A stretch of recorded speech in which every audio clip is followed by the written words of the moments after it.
Hey everyone, it's Raf. Welcome back to my channel. Today I am very excited to discuss all of the books that I read in the month of July. I read 4 books this month and all of them I think were 5-star reviews, so it was a very solid reading month. I've been waiting to discuss these books with you because all of them made me emotional in some way. I was either laughing hysterically or crying. So yes, a very good reading month. Let's get straight into the reviews. Also, quick side note, I chopped off my hair and now have a fringe.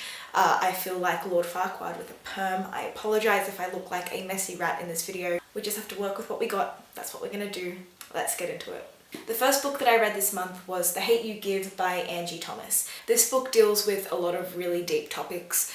We follow our main character Star, who is African American, and she's struggling with a few things. She lives in a predominantly black community, however goes to a very wealthy, predominantly white high school, and so the first struggle that she has is trying to figure out who she is and where she fits in. Alongside this, The Hate You Give explores in a really honest, confronting and eye-opening way police brutality against people of colour. And I think for me what really stood out was how it exposes just how systematic that injustice is. So the main plot of this book really kicks off when Star witnesses the murder of her best friend Khalil at the hands of a police officer. Star is then faced with the choice of either speaking out about what she witnessed or staying quiet. Speaking out would be Star's way of giving Khalil the justice he deserves. However, it would also put the safety of herself, her family, and her entire community at risk. There are a few scenes that stuck out to me and that made me really passionately angry. They're not spoilers, so it's alright if you listen, but basically there's a part in this book where she's being interviewed by detectives after witnessing Khalil's murder. And the questions that are being asked seemed to be putting Khalil on trial rather than figuring out what happened the night of the murder or questioning the police officer who killed Khalil. Also, characters like Haley, who is one of Star's best friends at high school, made me so angry because she is written in a way that shows how ignorant and unwilling to empathise people can be in situations like this. So I listened to this on audiobook, which I highly suggest because it was extremely moving, but I listened to it at work and I had to try and physically stop myself from crying at my work desk. I think it was so confronting in the way the events in this book paralleled the events in America just months ago that were prompted by the murder of George Floyd so precisely. This book was published in 2016, but reading it was as if I was reading a first-hand account of the riots and the protests and the movement that happened this year. I think this is a book that everyone needs to read at least once in their life, and I think it would be a really good book to teach in schools, just because it helps you empathise so deeply with people who are still fighting for their rights today. So that's The Hate You Give. A solid 5 out of 5 stars. The next book that I read is a highly beloved adult fiction book, and that is Where the Crawdads Sing by Delia Owens.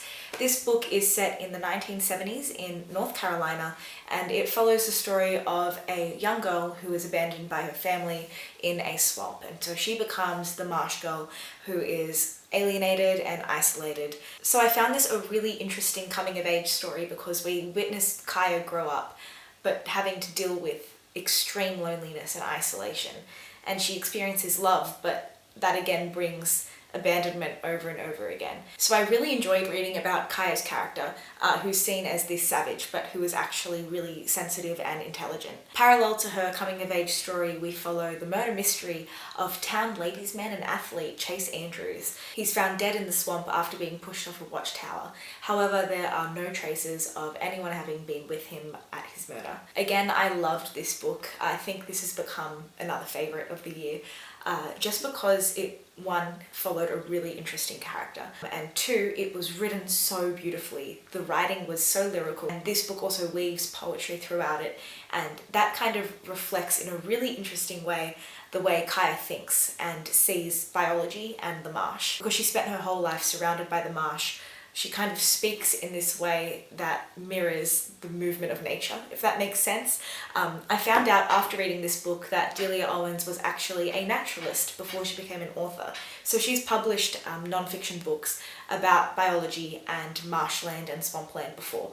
So it was really cool to see that integrated into such beautiful writing. While reading this, I was actually reminded a lot of another one of my favourite books, which is Burial Rites by Hannah Kent. Both books have beautiful writing, but I think what struck me as similar was the exploration of a woman who is isolated and insular, and is being put on trial for the murder of a man who has hurt them before. But yes, if you have read this book and you liked it, then I would highly suggest you check out Burial Rites, because you might like that too. The next book I read is a YA fantasy, and that is The 10,000 Doors of January by Alex E. Harrow.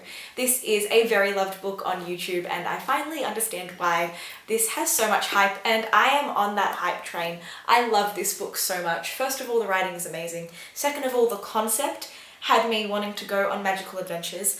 And third of all, I wanted more. I think that's the reason why I rated this a 4.5 rather than a 5 out of 5 stars. Just because I feel like the world that is built is so vast, the story could have been explored in more depth. So this follows the story of January Scholar, who is the ward of a very rich nobleman. He's a collector of all things rare and valuable, and he sends January's father on an archaeological quest for the most rare and valuable of these things. However, as the story progresses, we and January find out that the archaeological expeditions that her father goes on are not normal archaeological expeditions, but rather they are adventures into other worlds. So when January's father goes missing, she gets caught up in trying to escape her ward's home and find him through one of these 10,000 doors. I really liked the way this story was narrated. It kind of shifts between January's perspective and then the story that she herself is reading, which is a book she discovered called The 10,000 Doors. I'm not going to say any more because I don't want to spoil, but I would highly recommend this, especially if you love a good whimsical fantasy. Again, the world is incredible, but I just feel like there's not enough story. It could have been longer, or maybe the actual plot could have been juicier. But again, a 4.5 out of 5 stars is a very solid rating, so I would highly recommend. The last book that I read this month is Good Omens by Terry Pratchett and Neil Gaiman. I'm currently listening to the audiobook of this, and I love it so much. It has made me laugh out loud so many times, and not many books have done that, so props to this book.